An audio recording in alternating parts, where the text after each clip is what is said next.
नमस्कार दोस्तों, स्वागत है आपके अपने YouTube channel Rajiv competitive classes में। दोस्तों अब देखो ये जो है आपका सीरीज का पार्ट 2 है। यानी देखो ओसवाल बुक की तरफ से जो है आपका यूपीएससी अगर तैयारी करे तो यूपीएससी के लिए प्रीलिम्स के लिए आपके यहाँ पर जो है महत्वपूर्ण महत्वपूर्ण सवाल लेके आए और ये सारे सब्जेक्ट करेगा, चाहे एसएसटी, ज्योग्राफी, जो इसमें जितने भी सब्जेक्ट आ जाते हैं प्लस आपका साइंस के भी जितने सब्जेक्ट आ जाते हैं, ऑल सब्जेक्ट को इंक्लूड करके जो है आपको लिया गया है। और ये प्रॉपर एक सेट है। हमने सेट 1 कर चुके हैं जिसमें आपका 50 क्वेश्चन था।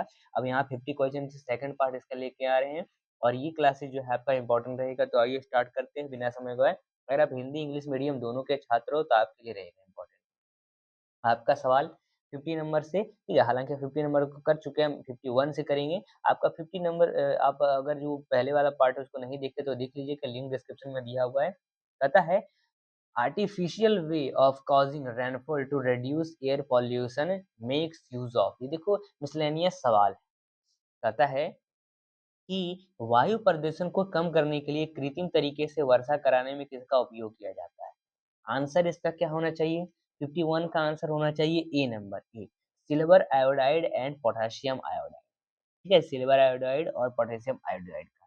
अब जैसे इसका मतलब कहने का है कि एक विकल्प सही है, जैसे कृत्रिम वर्षा निर्माण जिसे हम क्लाउड सीडिंग कहते हैं, उसके नाम से भी जाना जाता है। इसमें जो है हम सामान्यतः सिल्वर आयोडाइड जो एजीएल होता है और पोटेशियम आयोडाइड जो केएल जिसे कहते हैं उसका प्रयोग उपयोग जो है सीडिंग एजेंट के रूप में करते हैं। और सिल्वर आयोडाइड एजीएल अपनी क्रिस्टलीय संरचना के कारण प्राथमिक बीजारोपण कारक है जो बर्फ जैसा दिखता है। और यह एक नाभिकीय कारक के रूप में कार्य करता है जो अतिशीतित वालों में बर्फ की क्रिस्टलों के निर्माण को बढ़ावा देता है। ठीक है, ये आपको याद रखना। चलिए अगले सवाल पर चलते हैं। कहता है which organisms has enacted the nature restoration law NRL to tackle climate change and biodiversity loss।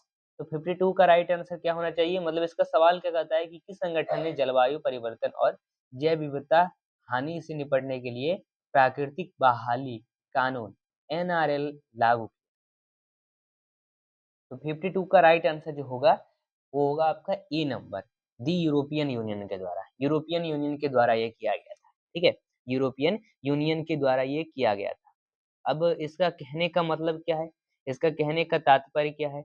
आप क्या इसका समझा सकते हैं? देखो इसका सिंपल सा तात्पर्य यही है कि 1 नंबर दी यूरोपियन सही है। अब जैसे प्राकृतिक पुनर्स्थापन कानून एनआरआई जो यूरोपीय संघ की एक विधायी प्रकृति है, मतलब एक विधायी पहल है। इसे जो है यूरोपीय आयोग द्वारा प्रस्तावित किया गया था और लगभग 2024 में यूरोपीय संसद और परिषद द्वारा ये अपनाया गया था। इस कानून का जो है उद्देश्य यूरोपीय संघ के सदस्य देशों में क्षतिग्रस्त परिस्थिति तंत्रों को पुनर्स्थापित करना। ठीक है, ये हमें याद रखना है।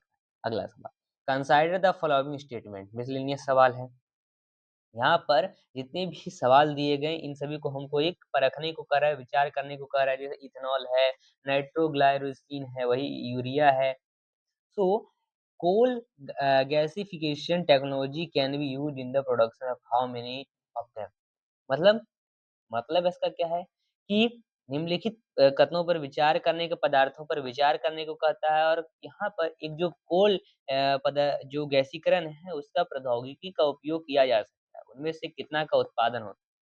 तो आंसर 53 का जो है बी होगा, केवल 2। कौन सा? तो आपका केवल 2 ओनली नाइट्रोग्लाइरेसिन। ठीक है, याद रखना है। और इसका काम क्या है? जैसे कोयला गैसीकरण एक ऐसी प्रक्रिया है जो कोयले को स्थैतिक गैस यानी सिग्न गैस में बदल देती है। इसमें carbon monoxide CO, carbon dioxide CO2, hydrogen H2, methane CH और जल वाष्प H2O जैसी गैसों का मिश्रण होता है। याद रखना। अब Indian polity of and governance से हम सवाल देखने जा रहे हैं। देखो कंसाइडर करने को कहता है, consider following statement under the constitution of India. Constitution के संविधान के भारत के संविधान के अंतर्गत निम्नलिखित कथनों पर हमको विचार करने को कहता है। अब पहला आपका यहाँ पे पॉइंट है list 1 union list in the 7th schedule. Point 2 में जैसे देखो सूची 1 में कहता है कि संघ सूची 7वीं अनुसूची है। दूसरा में कहता है कि किसी राज्य की कार्यपालिका शक्ति का विस्तार। तीसरा राज्यपाल के पद की शर्तें। तो एक संवैधानिक संशोधन के लिए जिसके संबंध में उपरोक्त का कम से कम विधानमंडल द्वारा अनुसमर्थन प्रस्तुत करने से पहले आधे से अधिक राज्यों की आवश्यकता होती है। विधेयक को भारत के राष्ट्रपति के पास स्वीकृति के लिए भेजा जाता है। तो आंसर 54 का जो होना चाहिए वो होगा ए नंबर। ए और बी दो है, दोनों स्टेटमेंट आपका सही देखने को मिलता है, ए और बी, ठीक है। अब इसका कहने का मतलब क्या है, तात्पर्य है कि संघ और राज्य के बीच जो है शक्तियों के वितरण में परिवर्तन संघीय ढांचे को प्रभावित करता है। संविधान के अनुच्छेद लगभग 368 का द्वितीय में कहा गया था पॉइंट में कि यदि कोई संवैधानिक संशोधन 7वीं अनुसूची जिसमें संघ सूची भी शामिल है उसमें कोई परिवर्तन करना चाहता है तो उसे कम से कम आधे राज्य विधानमंडल द्वारा अनुसमर्थन की आवश्यकता होगी। अगला सवाल कंसाइडर करने को कहा है लोकपाल के अबाउट में जो जुडिशरी से सवाल आते हैं, ठीक है। तो लोकपाल पॉइंट है the power of Lokpal applies to public servant of India but not to the Indian public servant posted outside India. The chairman person of or a member shall not be a member of the parliament or a member of the legislative of any state or union territory, and only the chief justice of India, whether incumbent or retired, has to be its chairperson. And तीसरा point में भी आपका देखो कहता है, जैसे देखो कहने का पॉइंट ये है कि जैसे लोकपाल पहला पॉइंट कि लोकपाल की शक्ति जो है भारत के लोक सेवकों पर लागू होती है, लेकिन भारत के बाहर तैनात भारतीय सेवकों पर नहीं होती है। क्या इसे हम सही बात कह सकते हैं? 55 नंबर का आंसर जो है, 55 नंबर का आंसर जो है, क्या ये सही बात कर सकते हैं? देखो इसका आंसर कोड में दिया होगा। तो एक तो हम इसको कहेंगे तो ये तो सही होगा नहीं, ये इसका सही होगा नहीं। अगला पॉइंट कहता है कि अध्यक्ष या संसदीय सदस्य या विधानमंडल का सदस्य नहीं होगा, ये भी गलत ही बात हो सकती है। तीसरा में कहता है कि अध्यक्ष या सदस्य जैसे भी मामलों में हो, अध्यक्ष या सदस्यों के रूप में पदभार ग्रहण करने की तिथि को 45 वर्ष में कम आयु का व्यक्ति नहीं होगा, लगभग 45 वर्ष की आयु में कहता है। तो हाँ, ये सही हो सकता है। तो आंसर जो है 3 होगा। अगला सवाल कंसाइडर करने को कह रहा है पेयर्स को फंडामेंटल राइट्स को। तो फंडामेंटल राइट जितने भी दिए गए इन सभी को हमको पेयर करने को कह रहा है, तो लीजिए करिए पेयर। पेयर्स है कि 56 नंबर का right answer C, C is the right answer, C all of the three, तीनों सही। कहने का मतलब ये है पेयर्स में, पेयर में याद रखना 56 नंबर का कि राज्य की नीति निर्देशक सिद्धांत डीपीएसपी के अनुच्छेद 50 में राज्य को राज्यों की सार्वजनिक सेवाओं में न्यायपालिका को कार्यपालिका से अलग करने के लिए कदम उठाने का निर्देश दिया गया, ठीक है। यह मौलिक कर्तव्यों के अनुच्छेद 51 ए का एफ में कहा गया है कि हमारी सामग्री संस्कृति का समृद्ध विरासत को महत्व देना और संरक्षित प्रत्येक नागरिक का कर्तव्य है, ठीक है। चलिए आगे चलते हैं। 57 का consider the following statement with regard to pardoning power of the president of India. 57 का राइट आंसर, 57 का राइट आंसर जो होगा ए होगा, 57 का ए होगा। ओनली वन सही। कहने का मतलब है कि एक एल राष्ट्रपति द्वारा इस शक्ति का प्रयोग सीमित न्यायिक समीक्षा के अधीन हो सकता है, ठीक है। कंसाइडर द फॉलोइंग स्टेटमेंट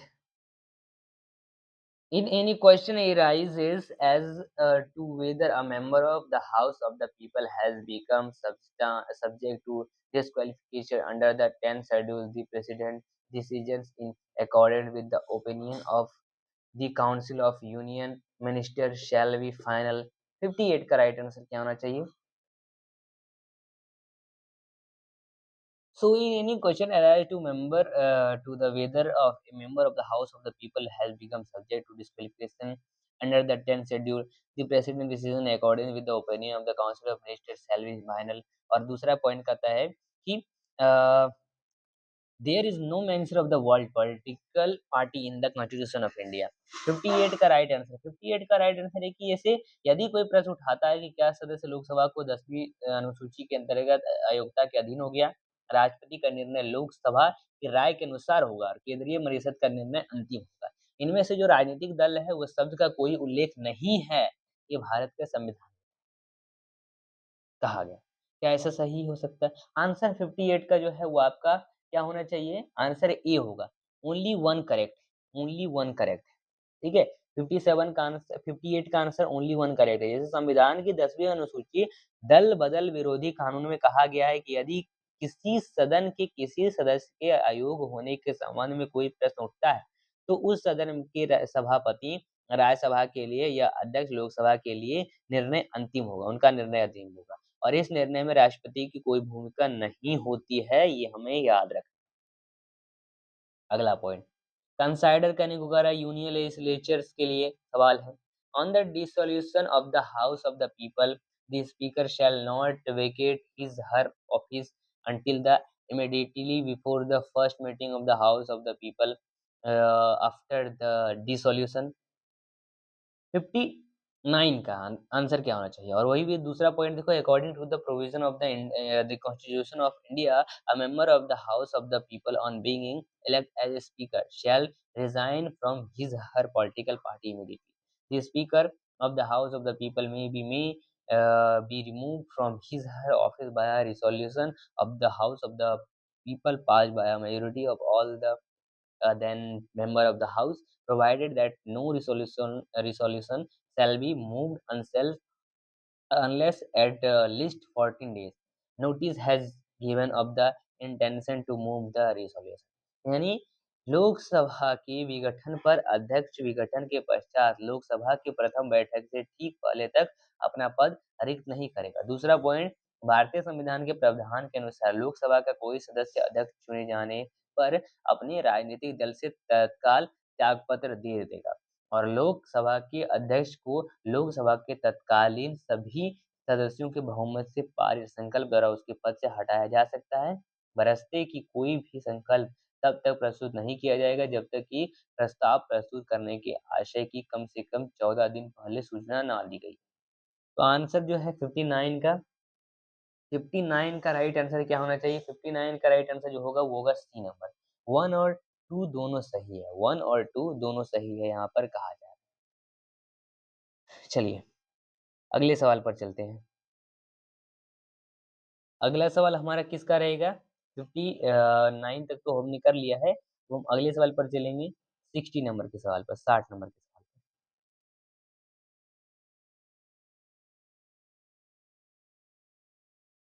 तो चलते हैं अगले सवाल पर। चलिए अगले सवाल पर चलते हैं।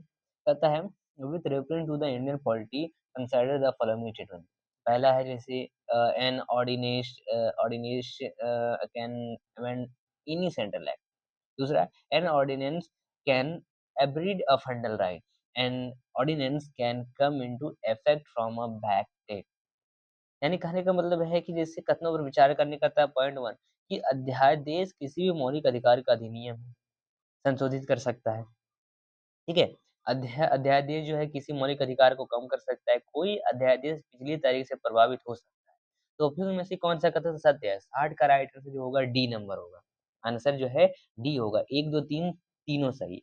ठीक है? तीनों सही है आपको याद रखना यानी अध्यादेश संवैधानिक सीमाओं के अधीन किसी भी केंद्रीय अधिनियम में संशोधन कर सकता है। अनुच्छेद 123 के तहत राष्ट्रपति केंद्रीय अधिनियम में संशोधन कर सकता है। अनुच्छेद 123 के तहत जो है और 213 के तहत जो है राज्यपाल द्वारा जारी आदेश अध्यादेश जो संसद या राज्य विधानमंडल द्वारा पारित अधिनियम के समान ही बल और प्रभाव रखता है। ये याद रखना। अगला सवाल, कंसाइडर करने को कहता है, कंसाइडर के सवाल इसमें ज़्यादा आते हैं। The Constitution of India explicitly mention that in certain phrases, the governor of a state act in his her own discretion। 61 number का भारत के संविधान में स्पष्ट रूप से उल्लेखित है कि कुछ क्षेत्रों में राज्य का राज्यपाल अपने विवेक से कार्य करता है। दूसरा, राष्ट्रपति जो है भारत का राष्ट्रपति जो है किसी राज्य विधानमंडल द्वारा पारित विधेयक को संबंधित राज्य के राज्यपाल द्वारा अग्रेसित किए बिना अपने विचार के लिए आरक्षित रख सकता है। ठीक है? तो आंसर जो है इसका 61 नंबर का आंसर जो है ए होगा, ओनली 1 सही है, ओनली 1 सही है। With reference to the Indian polity, consider the following statement: State legislative executive की तरह से सवाल है। The governor of state is not answerable to any court for the exercise and performance of the power and duties of his her office। दूसरा, non no criminal proceeding shall be instituted or continued against the governor during his term of office. तीसरा, member of a state legislature are not liable to any proceeding in any court in respect of any thing said within the house. तो answer जो है 62 number का कि भारतीय राज्य व्यवस्था में संदर्भ में निम्नलिखित तत्वों पर विचार करने को कहता है। पहला पॉइंट है कि किसी राज्य का राज्यपाल अपने पद की शक्ति और कर्तव्यों के प्रयोग और निष्पादन के लिए किसी न्यायालय के प्रति जो है उत्तरदायी नहीं है। तीसरा, दूसरा कहता है कि राज्यपाल जो है उसके पद पर रहते हुए उनके विरुद्ध कोई आपराधिक कार्यवाही शुरू नहीं किया जाएगा या जारी नहीं रखी जाएगी। तीसरा, राज्य विधानमंडल में सदस्यों पर संसद सदन जो है उसमें कहीं कई जो बातें हैं, किसी भी बात है, उसके संदर्भ में किसी भी न्यायालय में कोई कार्यवाही नहीं की जाएगी। ठीक है? तो इसका आंसर जो है 62 नंबर का क्या होना चाहिए? आंसर इसका जो होगा डी होगा। 1, 2, 3 तीनों सही। कंसाइडर करने को कहता है panchayat at the intermediate level exist in all state to be eligible to be a member of a panchayat at the immediately level a person should attain the age of 30 year. ठीक है। फिर तीसरा, the chief minister of state continuous at a commission to review the financial position of the panchayat at the immediate level and to make recommendation regarding the distribution of net proceed of taxes and duties leviable by the state between the state and panchayat at the intermediate level। यानी 63 number का कहता है कि कथन पर विचार करने को कि पहला पॉइंट में कि जो मध्यवर्ती स्तर है, उस पर पंचायतें सभी राज्यों में मौजूद हैं। दूसरा, मध्यवर्ती स्तर पर पंचायत का सदस्य बनने के लिए पात्र होने के लिए व्यक्ति की आयु 30 वर्ष होनी चाहिए। तीसरा, किसी राज्य का मुख्यमंत्री मध्यवर्ती स्तरों पर पहुँच पंचायतों की वित्तीय स्थिति की समीक्षा करने तथा राज्य द्वारा लगाए जाने वाले करों या शुल्क की शुद्ध आय के राज्य और पंचायत के बीच वितरण के संदर्भ में सिफारिश करने के लिए एक आयोग का गठन करता है। तो आंसर इसका जो है 63 का डी नंबर होगा, ठीक है? 63 का डी नंबर होगा, 1, 2, 3 तीनों सही। कंसाइडर करने को कहता है यहाँ पर स्टेटमेंट को लेकर कंसाइडर करने को कहता है। इसका आंसर देखो क्या होगा 64 का, याद रखना सी होगा। ऑल ऑफ द 3 आर सही है। Consider with reference to the Constitution of India, if in area and a state is declared as scheduled area under the 5th schedule, ठीक है? The state government loses its executive power in such areas and the local bodies assume total administration. The union government can take over the total administration of such areas under certain circumstance on the recommendation of the governor। यानी यानी 2 यहाँ पर आपके point दिए गए हैं। इन दोनों points को आपको ध्यानपूर्वक देखना है और ये पॉइंट्स क्या-क्या कहे जा रहे हैं, याद रखना है। ठीक है? यहाँ पर पॉइंट का कहने का मतलब है ये है कि जो भारत के संविधान के संदर्भ में यदि किसी राज्य के किसी क्षेत्र को 5वीं अनुसूची के अंतर्गत अनुसूचित क्षेत्र घोषित किया जाता है, तो हम पहले पॉइंट में कहेंगे कि राज्य सरकार ऐसे क्षेत्रों में अपनी कार्यकारी शक्ति खो देती है और स्थानीय निकाय संपूर्ण प्रशासन संभाल लेता है। दूसरा पॉइंट कहते हैं कि संघ राज्य सरकार राज्यपाल की सिफारिश पर कुछ परिस्थितियों में ऐसे क्षेत्रों का संपूर्ण प्रशासन अपने हाथ में ले सकती है। 65 का राइट आंसर जो होगा वो होगा डी नंबर, ठीक है? इसमें डी नंबर होगा, ना तो 1 सही है और ना ही दूसरा सही। Consider the following activities. पहला, production of crude oil freeze. दूसरा, refining, storage and distribution of the petroleum. तीसरा, marketing and sale of the petroleum product. चौथा, प्रोडक्शन ऑफ नेचर गैसेस। यानी कि निम्नलिखित गतिविधियों पर विचार करें। जैसे है कच्चे तेल मुक्त उत्पादन, पेट्रोलियम का शोधन, भंडारण और वितरण, पेट्रोलियम उत्पादों का विपणन और बिक्री। चतुर्थ, प्राकृतिक गैसों का उत्पादन। उपरोक्त गतिविधियों में से किसी गतिविधि हमारे देश में पेट्रोलियम और प्राकृतिक गैस विनियामक बोर्ड द्वारा विनियमित है, विनियमित देशों में है। तो 66 का आंसर जो है वो क्या होना चाहिए? इसका आंसर जो है बी होगा। B is the right answer, only 2 सही है, ठीक है? ओनली 2 सही है। मिसलेनियस क्वेश्चन की ओर बढ़े। यहाँ पर इंडिया के जो reference with the reference to India consider the following. अब इंडिया के संदर्भ में जो है कौन सा सही है? तो इंटर स्टेट काउंसिल है, द नेशनल सिक्योरिटी काउंसिल है, जोनल काउंसिल है। यहाँ पर कहने का मतलब है कि भारत के संदर्भ में कथनों पर विचार करने को कहता है कि how many of the above were established as per the provision of the Indian constitution, यानी यानी उपरोक्त में से कितने की स्थापना अधिनियम के अनुसार की गई थी, भारत संविधान के प्रावधानों का क्या अर्थ है, ये पूछता है। तो आंसर इसका जो होगा 67 का आंसर ए होगा, याद रखना। A number is the right answer है, A is the right answer है, only one, the inter state council. अगला इकोनॉमी के सवाल पर चलते हैं। कहता है which of the following are the sources of income for the Reserve Bank of India. 68 का राइट आंसर, निम्नलिखित में से कौन सा आय के स्रोत भारतीय रिजर्व बैंक के हैं। तो 68 का आंसर जो है डी होगा, D is the right answer है, 1, 2 और 5। Buying and selling government bond, buying and selling foreign currency and printing and distributing currency notes. तो ये तीनों जो है पॉइंट आपके सही है। Consider the following statement. Consider the following statement. The Reserve Bank of India mandates all the listed companies in India to submit a business responsibility and sustainability reports (BRSR). And दूसरा, in India, a company submitting a BRSR makes colors in the report that are largely non-financial in nature.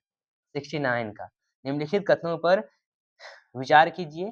पहला, भारतीय reserve bank Bharat में सभी सूचीबद्ध कंपनियों को एक व्यावसायिक उत्तरदायित्व रिपोर्ट प्रस्तुत करने का आदेश देता है और स्थिरता रिपोर्ट बीआरएसआर भारत में बीआरएसआर प्रस्तुत करने वाली कंपनी रिपोर्ट में ऐसा खुलासा करती है जो अधिकतर गैर वित्तीय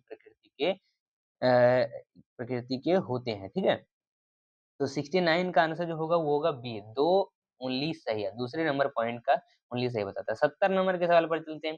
capital receipt create liability or causes a reduction in the asset of the government, and borrowing and disinvestment are capital risk।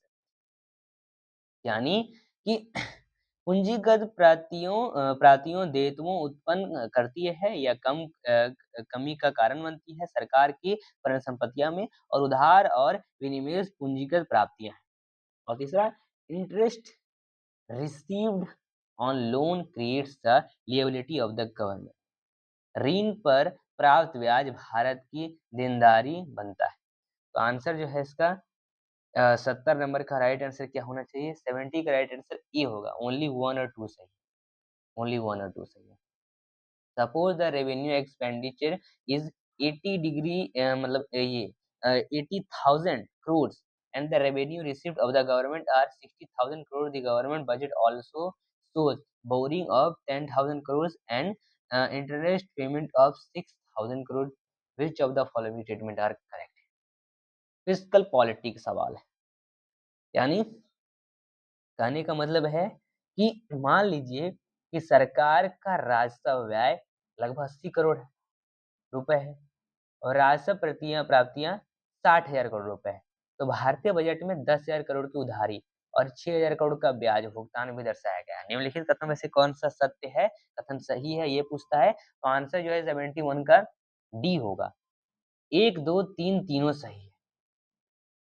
अगला सवाल, a country fiscal deficit stand at 50,000 crore, it is receiving 10,000 crore through non debit crediting capital receive the country interest liability are 1,500 crore, what is the gross primary deficit. तो answer इसका क्या होना चाहिए, 72 number का simple सवाल है। कहता है कि एक देश का राजकोषीय घाटा लगभग जो है कितना है, तो 50,000 करोड़ रुपए, उसे गैर ऋण सृजनकारी पूंजी प्राप्त है। ठीक है, उसे प्राप्त है और लगभग 10,000 करोड़ रुपए में प्राप्त हो रहा है। तो देश की जो ब्याज देनदारियां लगभग 1,500 करोड़ रुपए है और सकल प्राथमिक जो घाटा है वो कितना होना चाहिए, तो इसका आंसर 72 का जो है ए होगा, 72 का 48,500 करोड़ होना चाहिए। कहता है consider the following statement in respect of RTGS. RTGS के रिसेप्ट में एंड एनईएफटी के रिसेप्ट में जो है सही कथन कौन सा है। आरटीजीएस और एनईएफटी के संदर्भ में निम्नलिखित कथनों पर विचार करने को कहता है। Point 1, in RTGS the settlement time in instantaneous while in the case of NEFT it takes some time to settle payment। दूसरा, in RTGS the customer is charged for inward transaction while that is not the case for NEFT। and operating hours of RTGS restricted on certain days while this is not true for NEFT।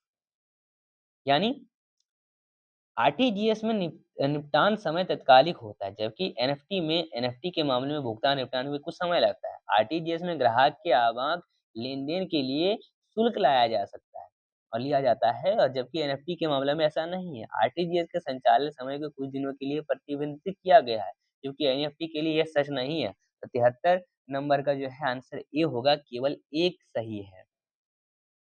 चलते हैं अगले सवाल पर।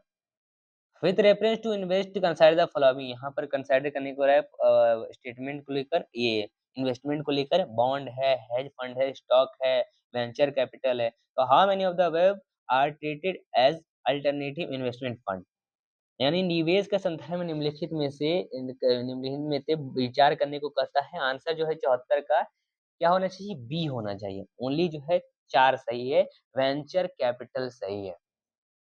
चलिए अगले सवाल पर चलते हैं बिना समय गवाए। अगला सवाल हमारा यहाँ पर कहता है कंसाइडर द, एक मिनट, हाँ, कंसाइडर द फॉलोइंग स्टेटमेंट।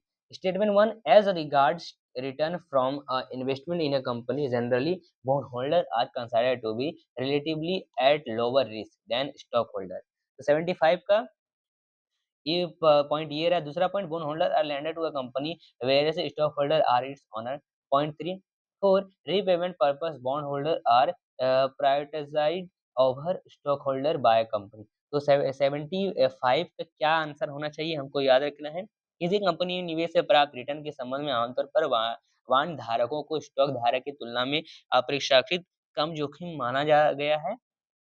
दूसरा, बॉन्डधारक किसी कंपनी के ऋणदाता होते हैं, जबकि शेयर धारक उसके मालिक होते हैं। कथन तीसरा, पूर्ण भुगतान के उद्देश्य से कंपनी द्वारा जो ब्रांड धारकों हैं उसके बॉन्ड धारकों हैं उसके स्टॉक धारकों पर प्राथमिकता दी जा सकती है। तो आंसर 75 का जो होना चाहिए ए होगा।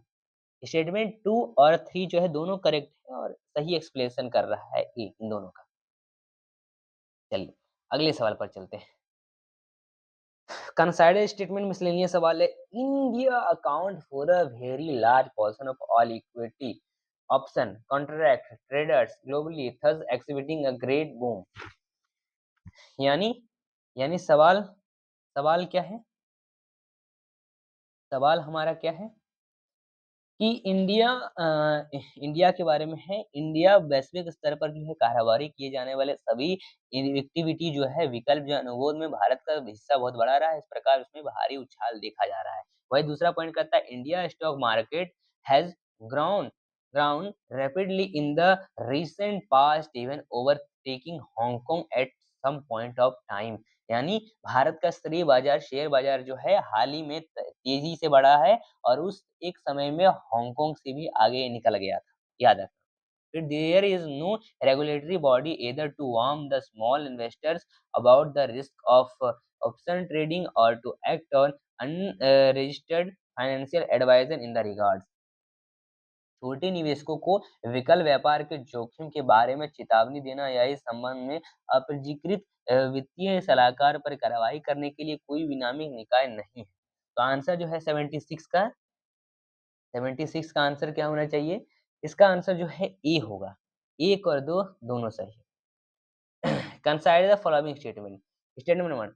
In India, income from allied agriculture activities like poultry farming and wool rearing in rural areas is exempted from any tax. दूसरा, in India, rural agriculture land is not considered a capital assessed under the provision of the Income Tax Act 1961।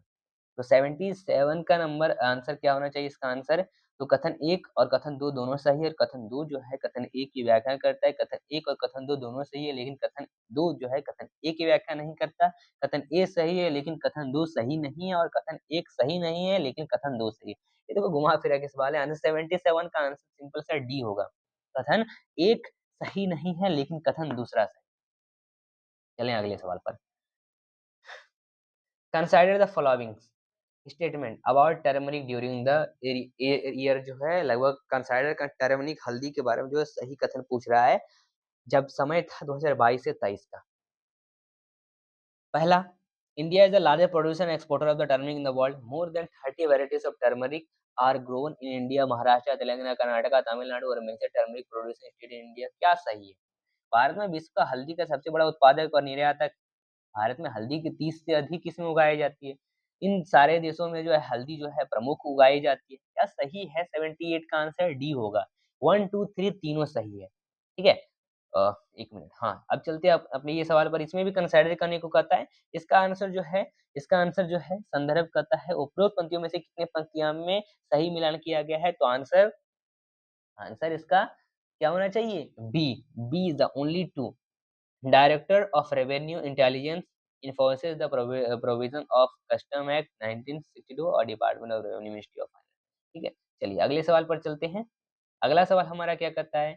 Consider following, ये आखिरी सवाल रहेगा। आखिरी सवाल है statement 1। Circular economy reduce the emission of green house gases. ठीक है? निम्नलिखित कथनों पर विचार करने को कहता है कि वृत्ताकार अर्थव्यवस्था ग्रीन हाउस गैस के उत्सर्जन को कम करती है। दूसरा, कविताकार जो है अर्थव्यवस्था इनपुट के रूप में कच्चे माल के उपयोग को कम करती है। तीसरा, वृत्तीय अर्थव्यवस्था उत्पादन प्रक्रिया में अवयवी को कम करती है। तो इन कथनों में से सही कथन कौन सा है? 80 नंबर का ए होगा। बोथ स्टेटमेंट 2 और 3 सही है, लेकिन इन दोनों का जो है सही एक्सप्लेन कौन कर रहा है? 1 कर रहा है। तो हमने देखो इतने-इतने सवाल कर चुके हैं। ये आपका पार्ट 2 था, इसमें हमने सारे सवाल कंप्लीट कर लिया है। सो यहाँ तक बने हैं तो चैनल को सब्सक्राइब कर लिए, वीडियो को लाइक कर दिए, शेयर कर दिए। मिलते हैं फिर अगले ऐसे इंटरेस्टिंग वीडियो के साथ, क्योंकि आपको जो है प्रॉपर ऑल सेट करवाना है। तो मिलते हैं फिर अगली वीडियो के साथ। जय हिंद, धन्यवाद।